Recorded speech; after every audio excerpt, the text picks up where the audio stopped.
I'm choosing him, but can we still be friends?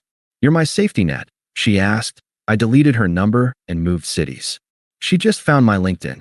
He dumped her after maxing out her credit cards. Hey viewers, before we move on to the video, please make sure to subscribe to the channel and hit the like button if you want to see more stories like this. Thanks. It's crazy how your brain records the moment your life changes. It's not the big speeches. It's not the yelling. For me, it was the cool, smooth glass of my phone under my thumb and a text message that lit up the screen. Jessica had left her phone on the couch when she went to get a drink. We were supposedly watching a movie, but she'd been glued to the damn thing all night, smiling at it with a secret little curve of her lips I hadn't seen directed at me in months. When it buzzed and lit up with a preview of the message, I wasn't even trying to snoop. It was just there. Derek, can't wait to see you tonight. This guy still doesn't have a clue? This guy? Me. Doesn't have a clue. True. The world got very, very quiet. The soundtrack of the movie faded into a dull hum. I heard the ice clink in her glass in the kitchen. 3 years. 3 years of being her rock, her planner, her safe harbor. When she was stressed about work, I was the one who meal prepped so she wouldn't live on coffee. When she had the flu, I slept on the floor next to the bed because I was terrified she'd choke in her sleep. I loved being that for her. It felt like my purpose. And now I was this guy. She came back, humming some tune I didn't recognize, and picked up her phone. She saw the notification.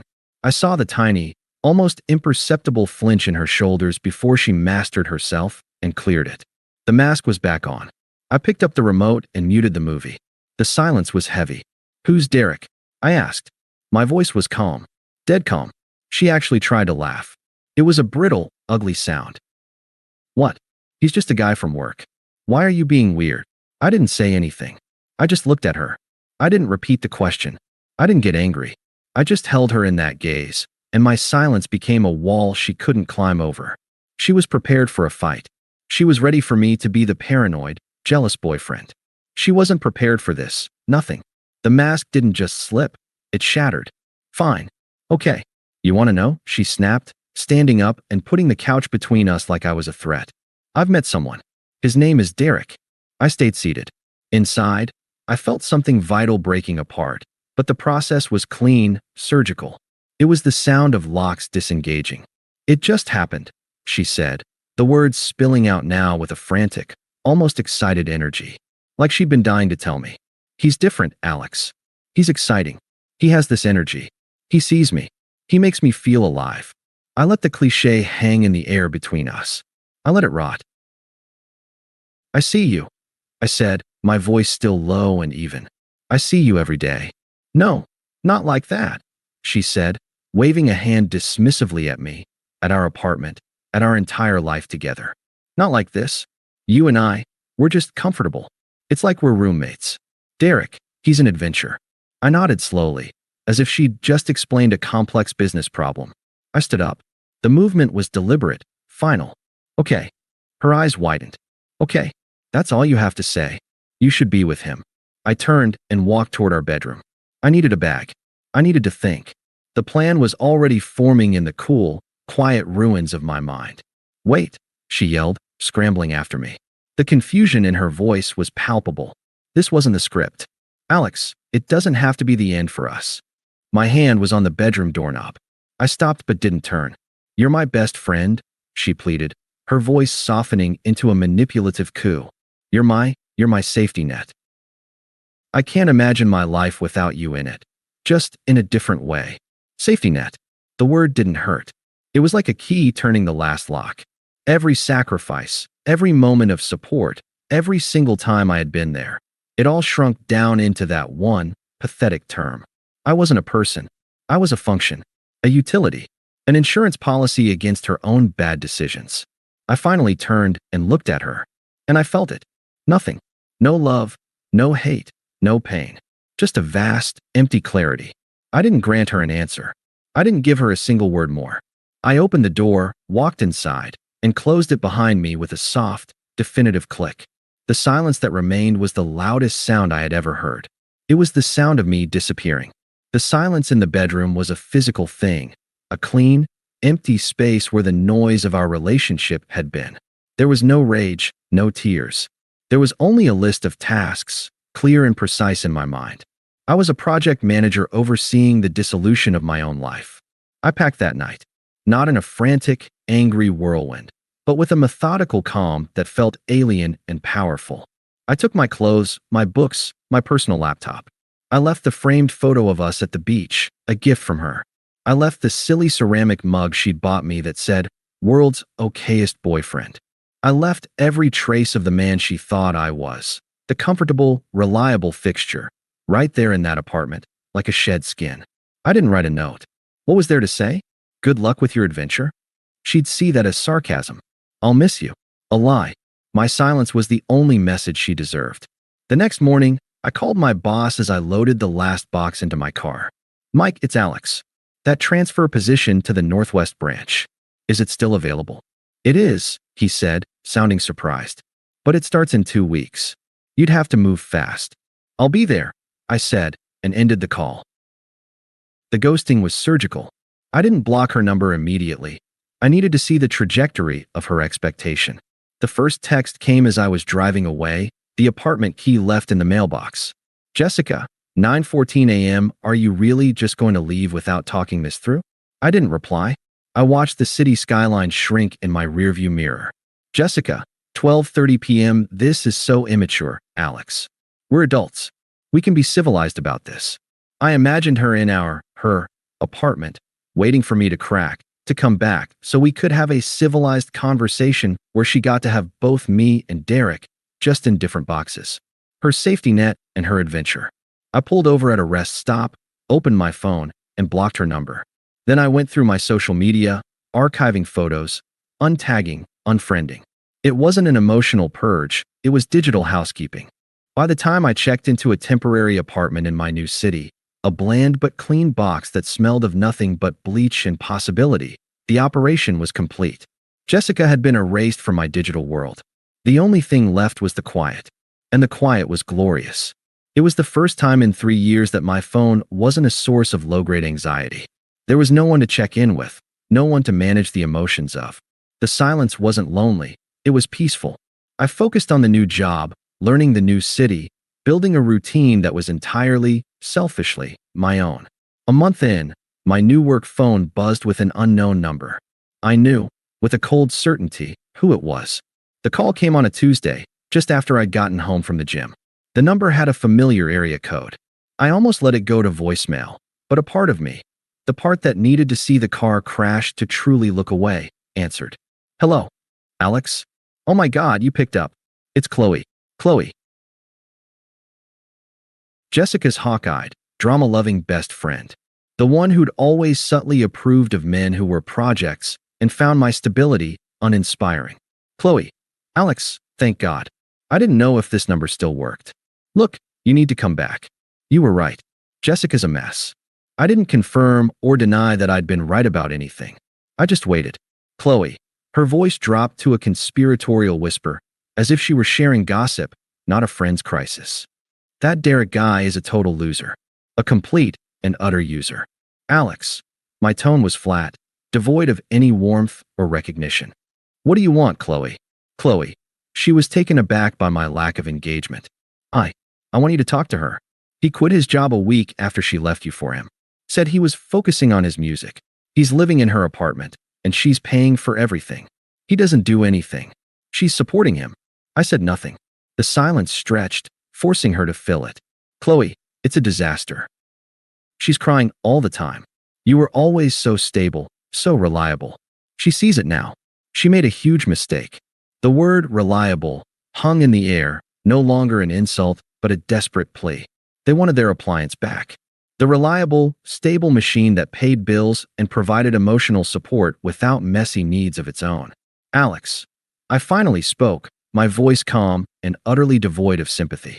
"That sounds like a problem for Jessica and Derek." "Chloe," she sputtered. "What?" "Alex, be serious. She was your girlfriend for 3 years. Don't you even care? Aren't you even a little bit sorry for her?" That was the question they all wanted answered. They needed my sympathy to validate their narrative, to make me a participant in their drama again. "Alex, I have to go." I ended the call. I didn't slam the phone down. I just pressed the button and placed it on the counter. The quiet of the apartment settled back around me, deeper and more satisfying than before. The final piece of the karma puzzle fell into place a week later. I wasn't looking for it. I'd muted all our old mutual friends, but one of them, a guy I'd always gotten along with, must have forgotten to exclude me from a post. It was a public status, a vague, frustrated rant. Some people are just trash. Using someone until they're bled dry, then ghosting. Hope that studio equipment was worth destroying someone's credit, you deadbeat. There were a few comments of support, but one stood out from another friend. I can't believe Jessica let him max out her cards. She's literally ruined. So there it was. The adventure had a price tag, and it was everything she had. The safety net was gone, and the freefall had begun. I closed the app, made myself dinner, and didn't think about her again for a long time. The unraveling was complete, and it had nothing to do with me. I was just a spectator now, and a profoundly uninterested one at that. The peace of my new life was a fortress, and Jessica's attempts to breach it were like faint, distant noises against thick walls. I'd built something solid, a promotion at work, a nicer apartment with a view of the city lights, a circle of friends who knew me only as Alex, not as Jessica's ex. I was happy, genuinely, uncomplicatedly happy. And that, I would later realize, was the one outcome she had never anticipated. The first attempt was a text from a number I didn't recognize, but the area code was a dead giveaway. Unknown number, 11:23 p.m. Alex, it's me. I know you don't want to hear from me, but I can't stop thinking about you. I made the biggest mistake of my life. I miss you. Please. It was the safety net play, the gentle tug on the leash to see if I was still tied to the post. The message was all about her mistakes, her feelings, her need. There was no "how are you?" No, "I hope you're well." Just a demand for my attention to soothe her regret. I read it once, felt a flicker of nothing, and blocked the number. It took less than 3 seconds. Weeks passed. The second attempt was an email, sent to my old personal address I still checked for subscriptions.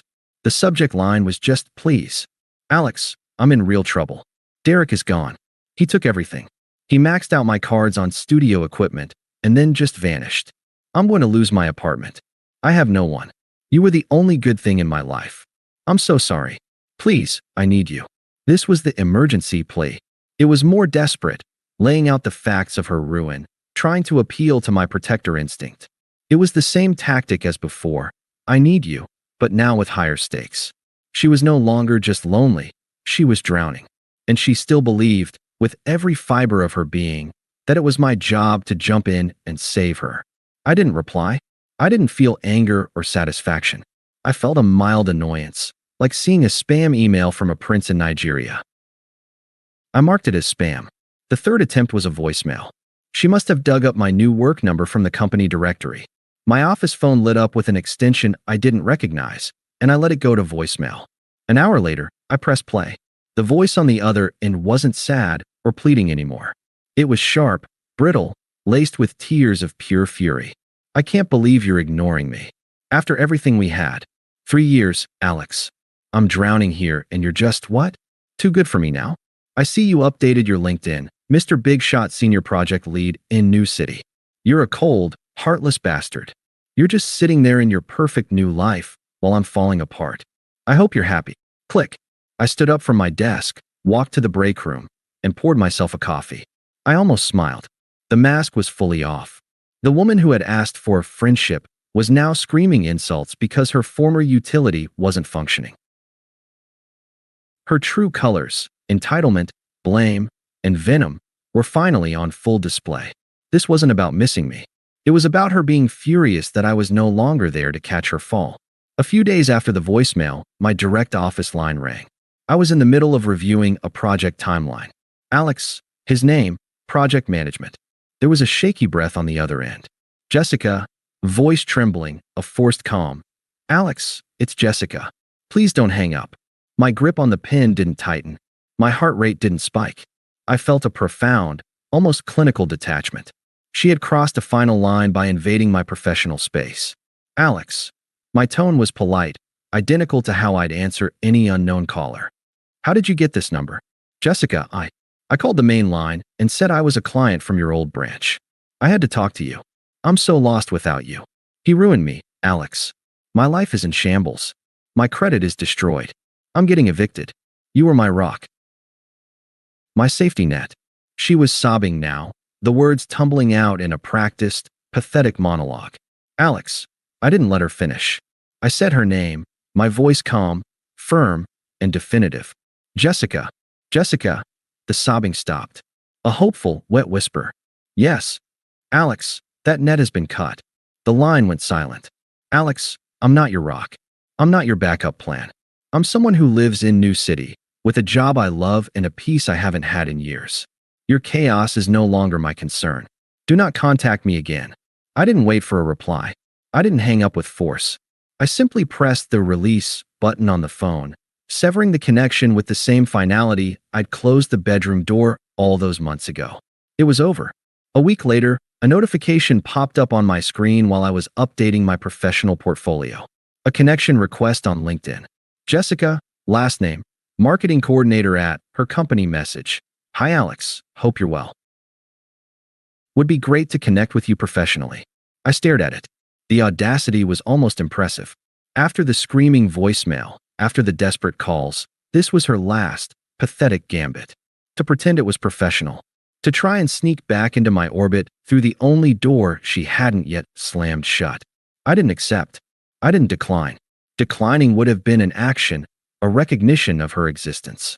I simply left the request in perpetual pending status. A digital monument to her irrelevance. I leaned back in my chair, looking out the window of my apartment at the sparkling skyline of my city. My city. I thought about the dinner plans I had that night with a woman from my rock climbing gym. Smart, funny, and fiercely independent. I thought about the project my team had just nailed. I thought about the quiet of my home, a silence that was full and warm. I felt nothing for Jessica. No hatred, no pity, no lingering affection. Not even a sense of victory.